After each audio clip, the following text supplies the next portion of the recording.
আমি আপনার আপু না বলা সেই ইউএনওর পুরো কল রেকর্ডটা শুনলাম। এরপর থেকে গা জ্বলতেছে। আসল ঘটনা হলো, একটা প্রোগ্রাম করার জন্য সেই ইউএনও থেকে রাত 10টা থেকে 10:30 পর্যন্ত অনুমতি দেওয়া হয়েছিল। সেই প্রোগ্রাম রাত 1টাতেই শেষ না করা এলাকার লোকজন ইউএনওর কাছে কমপ্লেন করলে উনি আয়োজকদের ফোন দেন, এবং সে লোক ফোন দেওয়ার পর থেকেই আপু আপু শুরু করছে, যেন তার কলেজের ছোট বোনের সাথে কথা বলতেছে, একজন প্রশাসনের কর্মকর্তার সাথে না। এ আবু আবু ডাকটা কোনো ইনোসেন্ট ডাক না, এটা হলো ওই নারীর ইয়ন হিসেবে অথরিটিকে হালকা করে দেওয়ার জন্য ডাক।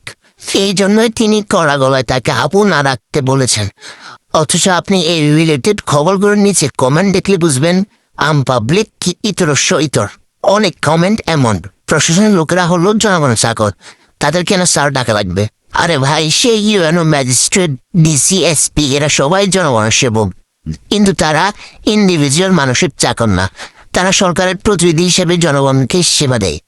তাদের সেবা দিতে গেলে অথরিটি খাটাতে হয়, পাওয়ার খাটাতে হয়। আজকে আপনি যদি একজন ইউএনওকে আপু আপু ডেকে হালকা করে ফেলেন, কাল সে কোনো অবৈধ স্থাপনা উচ্ছেদ করতে গেলে মানুষ তার অথরিটি মানবে না। কোনো ম্যাজিস্ট্রেট মোবাইল কোড চালাতে গেলে তার উপর উল্টা হামলা করবে। আয়োজকরা 10টা কথা বলে 1টা পর্যন্ত প্রোগ্রাম করে এলাকাবাসীকে টর্চার করছে। সে অন্যায় আড়াল করে এখন ইউএনও তার সাথে অসৌজন্যমূলক আচরণের প্রতিবাদ করাটাকে প্রকাশ করতেছে অসভ্য মিডিয়া। সময় টিভির ভিডিওটা একটু দেখবেন শুরুতেই যে লোকের সাথে কথা হয়েছিল সে ওই নারী ইউএনওকে সে বলে সম্বোধন করতেছে। তিনি না, পুরো বিষয়টাতে পাওয়ারফুল অথরিটি হিসেবে একজন নারীকে মেনে না নেওয়ার ব্যাপারটা তীব্রভাবে ফুটে উঠতেছে। আসল সমস্যা ইউএনও একজন নারীকে এত পাওয়ারফুল জায়গায় মেনে নিতে সমস্যা, তাই বারবার আপু ডেকে নিজের ইগোকে বুঝ দিচ্ছে।